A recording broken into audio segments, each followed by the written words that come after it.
Hello everyone, this is Bharat Kumar from Shiksha institute of science and management Abu road.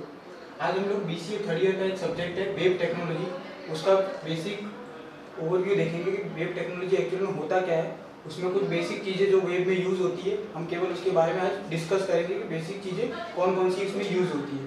ठीक है, web technology use करने से पहले आपको सबसे पहले इंटरनेट के बारे में पता होना चाहिए कि इंटरनेट होता क्या है।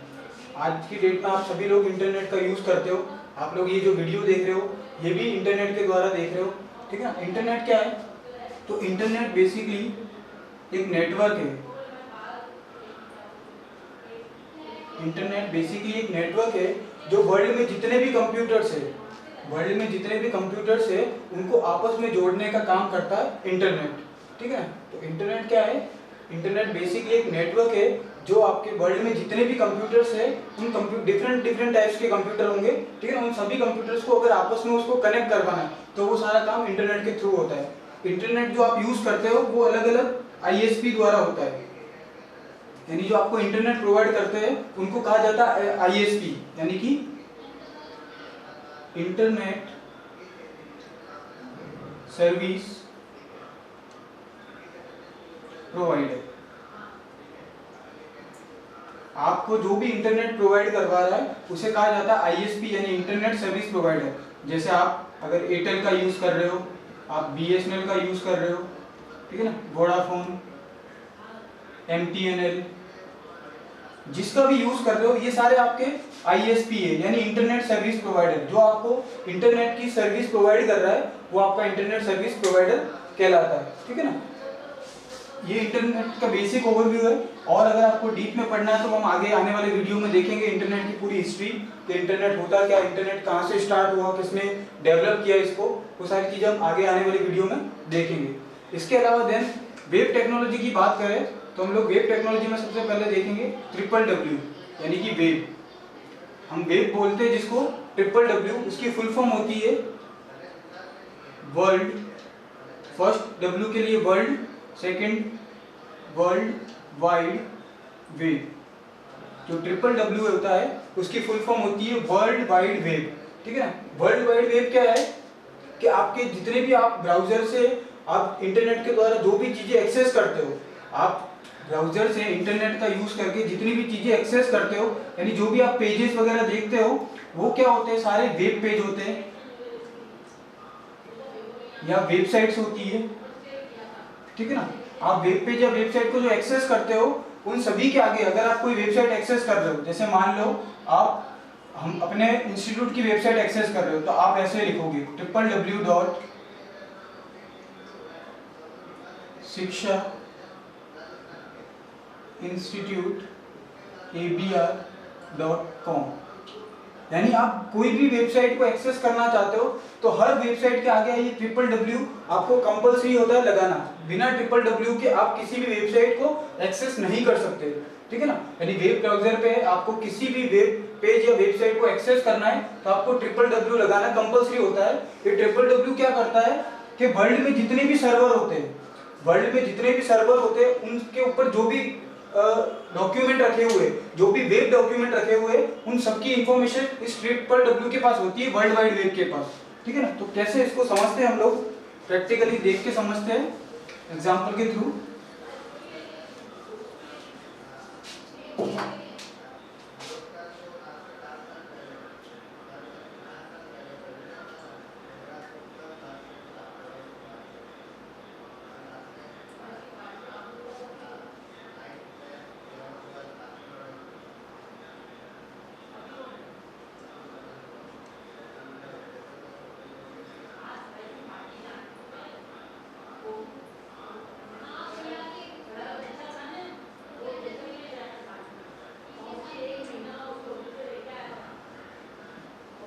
ठीक है, ये मान लो आपके सब वेब सर्वर है।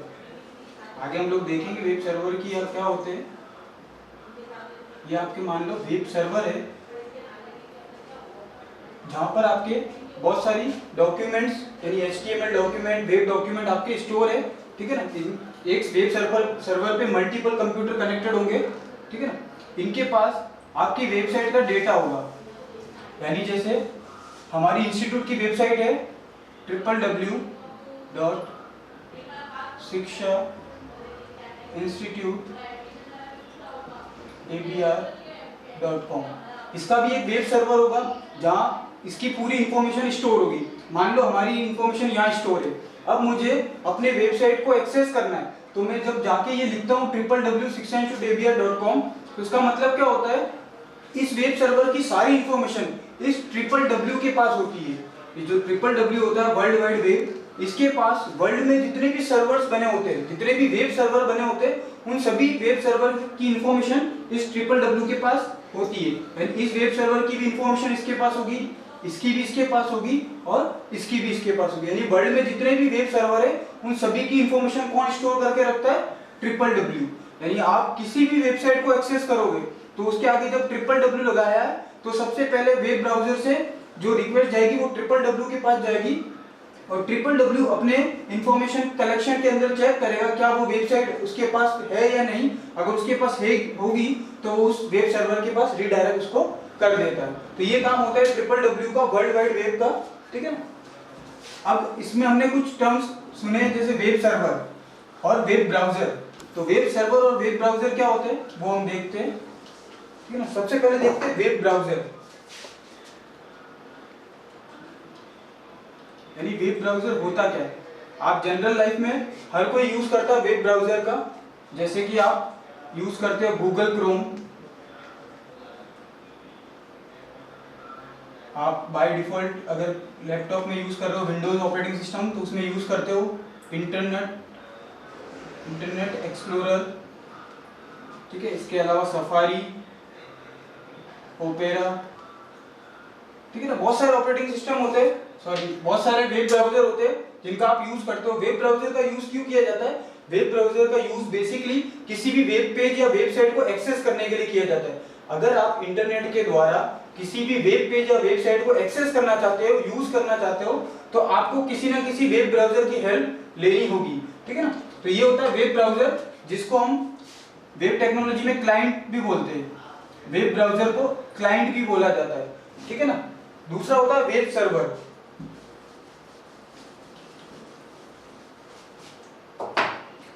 दूसरा होता है इसमें वेब सर्वर।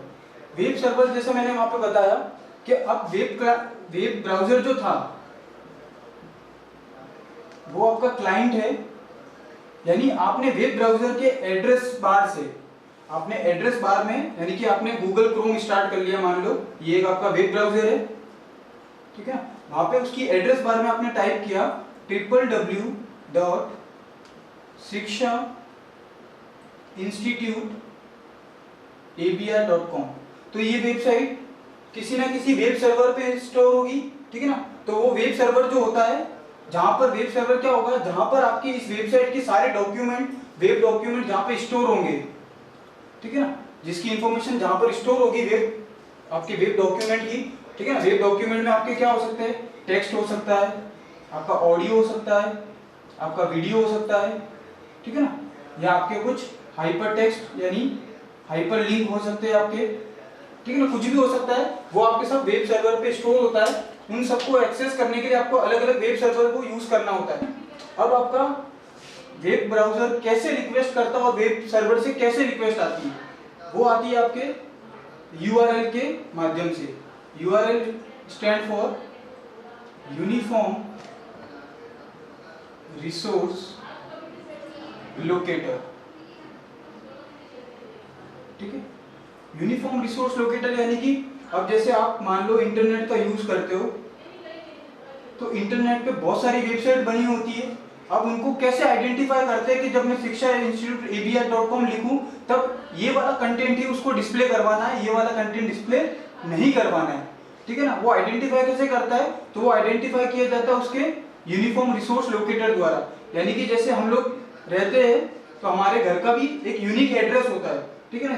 जैसे किसी का एड्रेस होगा प्लॉट नंबर 101, दूसरे का है प्लॉट नंबर 102। इस तरह से आपके घर का एड्रेस होता है, उसी प्रकार हर किसी वेबसाइट का एक यूनिक एड्रेस होता है, ठीक है ना, ये यूनिक होता है, कोई भी इसको कॉपी नहीं कर सकता। यानी एक यूआरएल जो अलोकेट हो गया किसी को, यूनिफॉर्म रिसोर्स लोकेटर अगर किसी को अलोकेट हो गया तो किसी और को वो वापस से सेम अलोकेट नहीं हो सकता, ठीक है ना। तो हर वेबसाइट का एक यूनिफॉर्म लोकेटर होता है, यानी अगर www.shikshainstitute.abr.com अगर मुझे अलोकेट हो चुका है तो अब ये वर्ल्ड में कोई एक्सेस नहीं कर सकता इसको। इसके बाद .in, .org या इसके नाम में चेंज करके एक्सेस कर सकता है, बट शिक्षा इंस्टीट्यूट abr.com ये अब किसी और को अलोकेट नहीं हो सकता, ठीक है ना, क्योंकि इससे के द्वारा मेरी इंफॉर्मेशन मिलेगी। अगर किसी और को अलोकेट हो गया तो मेरी इंफॉर्मेशन वो एक्सेस मैं नहीं कर पाऊंगा, ठीक है। तो ये होता है यूआरएल, यूनिफॉर्म रिसोर्स लोकेटर। अब बात आती है आपके वेबसाइट और वेब पेजेस की। तो आपकी वेबसाइट क्या होती है? वेबसाइट तो collection of web pages is called website. Collection of web pages is called website, यानी बहुत सारे वेब पेजेस का जब कलेक्शन किया जाता है, ठीक है ना, जब साथ में यूज किया जाता है तो वो एक वेबसाइट बनती है। अब वेब पेजेस क्या होते हैं? तो वेब पेज होते हैं आपके, वेब पेज आपके नॉर्मल टेक्स्ट, जो आप नॉर्मल इंग्लिश के वर्ड में लिखते हो वो नॉर्मल टेक्स्ट, आपका ऑडियो, वीडियो, ठीक है, हाइपरलिंक, इस प्रकार का कोई भी आप फाइल बनाओगे, ठीक है ना, तो वो आपका एक वेब पेज कंटेंट कहलाएगा। आपका वेब पेज बनेगा जब आप उसमें नॉर्मल टेक्स्ट लिखोगे, चाहे कुछ भी लिखो टेक्स्ट नॉर्मल इंग्लिश वर्ड में, आप उसमें ऑडियो इंक्लूड कर सकते हो, वीडियो इंक्लूड कर सकते हो, पिक्चर्स इंक्लूड कर सकते हो, फोटोग्राफ्स, ठीक है ना। और हाइपरलिंक, हाइपरलिंक का मतलब क्या होता है? एक होता तो टेक्स्ट है ये भी, ठीक है ना, एक ऐसा नॉर्मल टेक्स्ट जिसके ऊपर क्लिक करने से आपका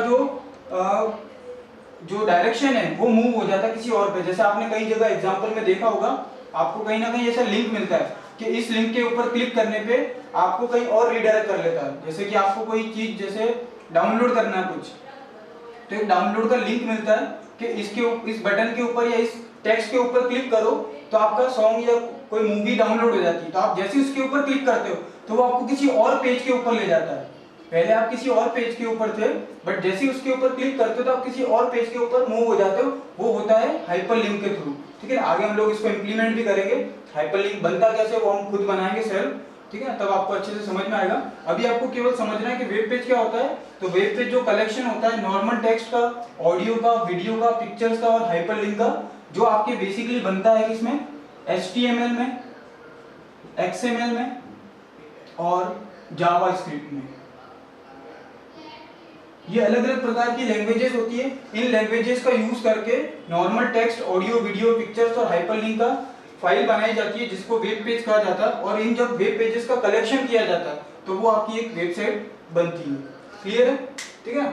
तो वेब टेक्नोलॉजी क्या है? वेब टेक्नोलॉजी यही चीज है कि आपको इंटरनेट पे आप जितनी भी चीजें एक्सेस करते हो, इंटरनेट पे आप वेब ब्राउजर का यूज करके जितनी भी चीजें एक्सेस करते हो वो सारी आपकी वेब टेक्नोलॉजी के अंदर आएगी।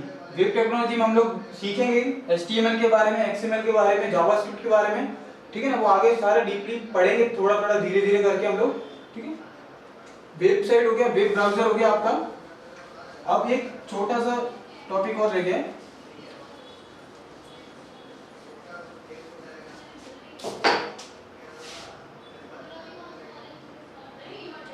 Difference between web browser and search engine. कई लोग कंफ्यूजन में आ जाता है कि वेब ब्राउजर और सर्च इंजन एक ही चीज होती है, बट ऐसा नहीं होता। वेब ब्राउजर और सर्च इंजन दोनों अलग चीज होती है। गूगल क्रोम जो आप यूज करते हो, ठीक है ना, ये आपका एक वेब ब्राउजर होता है। वेब ब्राउजर, ठीक है ना, गूगल क्रोम, जैसे मैंने इसके पहले बताया, सफारी, ये सारे आपके वेब ब्राउजर होते हैं। सर्च इंजन कौन से होते हैं आपके? जैसे आप केवल गूगल का यूज करते हो, गूगल आपका एक सर्च इंजन है। सर्च इंजन क्या होता है? जिसके अंदर आप डायरेक्टली किसी टेक्स्ट के बेस पे कोई भी सर्चिंग कर सकते हो। यानी आपको गूगल के अंदर कुछ भी टेक्स्ट लिखोगे, आप अपना नाम ही लिखोगे, चाहे शिक्षा लिखोगे, तो आपको शिक्षा से रिलेटेड कोई ना कोई डॉक्यूमेंट या कोई ना कोई फाइल आपको मिलेगी, वहां पे लिंक कोई ना कोई आपको जनरेट हो जाएगा, डिस्प्ले हो जाएगा। बट आप जब बात करते हो वेब ब्राउजर की, तो वहां पे आपको एड्रेस बार के अंदर जो एड्रेस बार होती है उसमें आपको प्रॉपर पूरा यूआरएल लिखना पड़ता है। उस एड्रेस बार में आपको पूरा प्रॉपर यूआरएल लिखना पड़ता है। अगर आपने यूआरएल में छोटी सी भी मिस्टेक कर ली, जैसे अगर वेबसाइट में www लगाना था, वहां पे आपने 2w लगा दिए, तो भी वो आपको एरर देगा, ठीक है ना, आपको कोई पेज डिस्प्ले नहीं करेगा। ये छोटा सा डिफरेंस होता है कि आप सर्च इंजन में किसी भी टेक्स्ट के बेस पे कोई भी सर्चिंग कर सकते हो, लेकिन वेब ब्राउजर में आपको पूरा प्रॉपर वेब यूआरएल डालना पड़ता है, ठीक है। तो आशा करता हूँ आपको वेब टेक्नोलॉजी के इस छोटे से ओवरव्यू के बारे में समझ में आया होगा। अगर आपको इससे रिलेटेड कोई भी क्वेरी हो, कुछ भी नोट्स चाहिए या कुछ भी इंक्वायरी हो, तो आप इस नंबर पर कांटेक्ट कर सकते हो मुझे, ठीक है। Thank you.